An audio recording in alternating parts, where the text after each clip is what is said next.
Welcome, one and all. It's everyone's favorite time of year when the spirits come out to play, scaring the little children and giving old people the willies.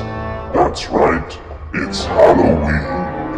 We are going to take a look at some of the spookiest games around to make your Halloween as terrifying as can be.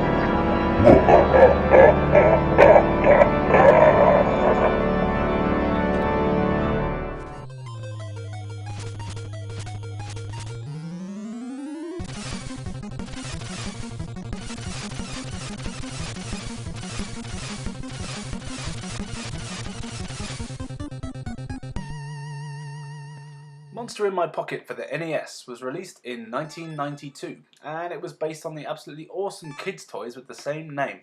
The toys were small plastic molds of monsters that came in little blister packs, and they were very collectible. I remember loving them as a kid. I wonder whatever did happen to my old ones. The game follows the plot of the TV show that also accompanied the toys, but we're not here to talk about those, we're here to talk about the video game that was made by Konami. As with most NES games at the time, it was a side-scrolling action game, letting you choose to play as either the vampire or Frankenstein's monster through 6 stages, as you try to defeat the evil warlock who has released all of his minions all over that place. You run through each level battling a great array of monsters, from zombies and witches to manticores and goblins, and then there are the bosses, which include Jack the Ripper and even the Kraken.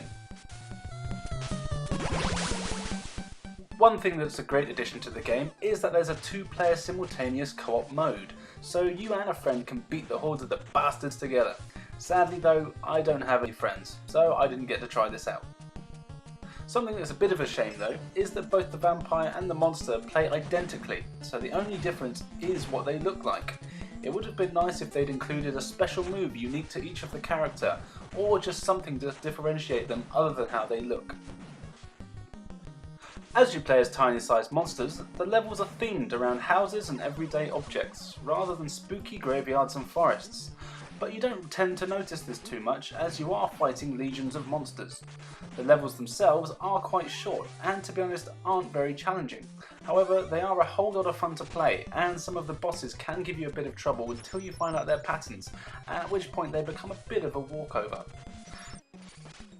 Some of the hardest points in the game tend to be the pit traps that you come across, as they can be quite tricky to jump across, a lot of the time having bad guy on the other side that if you do get hit by them, manage to send you flying backwards and straight down a hill.